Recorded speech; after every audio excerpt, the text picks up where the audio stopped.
Hey everybody, my name is Zach and this is my story.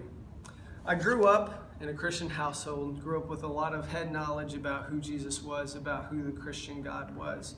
So I knew the basics. I knew that because of my sin, which sin is anything that separates you from God, it's any disobedience from God. So my sin separates me from God. I knew that God sent his son Jesus down to earth to sacrifice himself for my sins because he was perfect.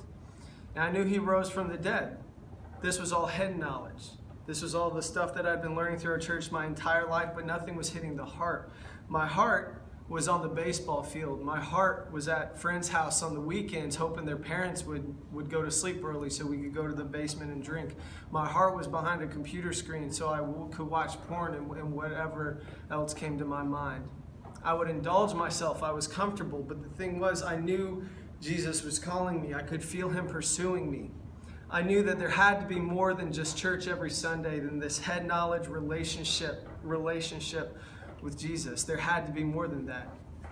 When I came to OU, I started talking to some guys in crew, the student ministry I'm a part of here. And they told me the same stuff I heard growing up. Hey, you've sinned, you've rebelled against God, but hey, if you choose Jesus, like that relationship can be reconnected. Like Jesus reconnects that because he died for you, because he rose from the dead and defeated death and sin. That's the story of Jesus. That's the good news.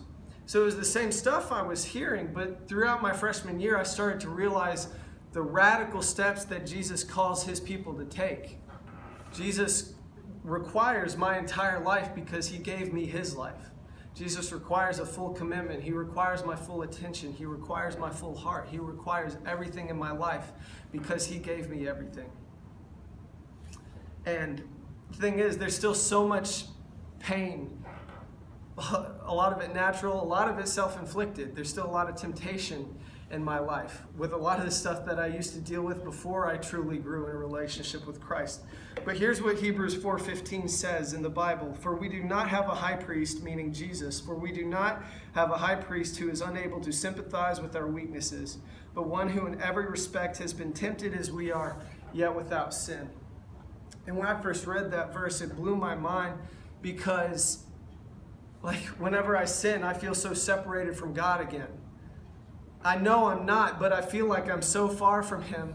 And Jesus, instead of saying, hey, well, you should take some time to work your way back up to me, Jesus says, I've been there.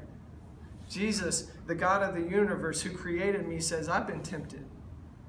I've been tempted to lust. I've been tempted to steal. I've been tempted to avoid God. But he said no. And Jesus says, let me teach you how to say no. And I still avoid God. I still do all kinds of garbage. If you want, just talk to me about it. We can talk. But my life has changed. Jesus has a hold of my heart. Before I was rebellious, and now I'm fulfilled. This is the 180 difference.